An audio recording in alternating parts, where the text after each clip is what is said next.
Jet fuel, premier petrol, bulk diesel, cooking oil, cement, packaging materials, gas industry ఒక్కటేమిటి అన్ని రేట్లు పైకి వెళ్తున్నాయి. కారణం ఇరాన్ ఇజ్రాయెల్ యుద్ధమే. హార్ముజ్ ఎర్ర సముద్రం దగ్గర నుంచి చమురు కంటైనర్లు రావడం ఆలస్యమవుతోంది. క్రూడ్ బై ప్రొడక్ట్స్ తో తయారయ్యే ఇండస్ట్రీలపై ఎఫెక్ట్ పడుతోంది. ప్లాస్టిక్, సింథటిక్, మెడికల్ ఇండస్ట్రీ ఒక్కటేమిటి అన్నిటిపైన ప్రభావం ఉంది.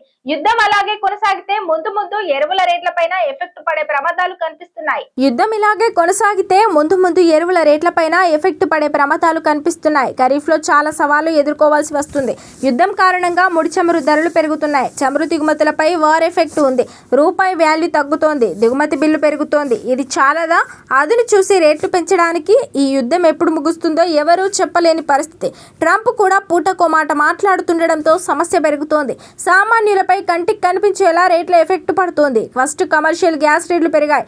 రెండోసారి కూడా రేటు పెరిగింది. హార్ముజ్ జలసంధి వద్ద ఉద్రిక్తతలతో గ్యాస్ దిగుమతి చేసుకునే నౌకల ఇన్సూరెన్స్, రవాణా ఖర్చులు విపరీతంగా పెరిగాయి. రావాల్సినంత గ్యాస్ స్టాక్ రావట్లేదు. దీంతో బయట భోజనం, టిఫిన్ల రేట్లు విపరీతంగా పెరిగిపోయాయి. హైదరాబాద్లో 19 కేజీల కమర్షియల్ ఎల్పీజీ సిలిండర్ రేటు ఫిబ్రవరిలో 1961 రూపాయలు ఉండేది. యుద్ధంతో 214 రూపాయలు పెరిగింది. దీని ఎఫెక్ట్ హోటల్, మీల్స్, టిఫిన్ రేట్లపై పడింది. కూరగాయలు, పాలు, వంట నూనె ఇలా అన్నింటి రేట్లు పరోక్షంగా పెరిగిపోతున్నాయి. నిజానికి దేశంలో డీజిల్ ధర పెంచలేదు.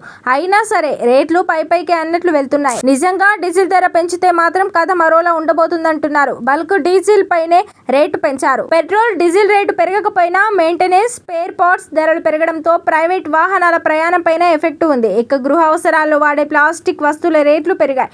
డిటర్జెంట్లు, సోపుల తయారీలో వాడే పెట్రోకెమికల్స్ రేట్లు పెరగడంతో వీటి ధరపైన ప్రభావం ఉంది. అటు బకెట్లు, కంటైనర్లు, ప్యాకేజింగ్ వస్తువుల ధరలు ముడి చమురు ప్రభావంతో పెరిగాయి. ప్లాస్టిక్ తయారీకి ప్రధానమైన నాఫ్తా ధరలు అంతర్జాతీయంగా పెరగడంతో ప్లాస్టిక్ ముడి పదార్థాల ధరలు 15 నుంచి 20% పెరిగాయి. పాలిథిన్, పాలిప్రొఫైలిన్ ప్యాకేజింగ్ కవర్లు, పైపుల తయారీలో వాడతారు. పీవీసీ, పాలివినైల్ క్లోరైడ్ కన్స్ట్రక్షన్ రంగంలో వాడే పైపులు, వైర్ల ధరపైన ప్రభావం ఉంది. అటు నైలాన్, పాలిస్టర్, అక్రిలిన్ వస్త్ర పరిశ్రమలలో కీలకం. ఈ సింథటిక్ దారాల ధరలు కూడా పెట్రోలియం ధరలతో ముడిపడి ఉన్నాయి. ముడి చమురు, బై ప్రొడక్ట్స్ నుంచి ఇవి తయారవుతాయి. సో ఇప్పుడు వీటి ధరలు పెరగడంతో వీటి తయారీ వ్యయం పెరిగింది. ఎఫెక్ట్ వస్త్ర పరిశ్రమ పైన పడుతోంది. ప్రపంచమంతా పెట్రోలియం ప్రొడక్ట్ల చుట్టే తిరుగుతోందా అన్నట్టు యుద్ధాలు, సంక్షోభాలు వచ్చినప్పుడే తెలుస్తోంది. నాన్ ఎసెన్షియల్ ప్రొడక్టుల సంగతి పక్కన పెడితే అత్యవసరాల తయారీ చాలా కీలకం.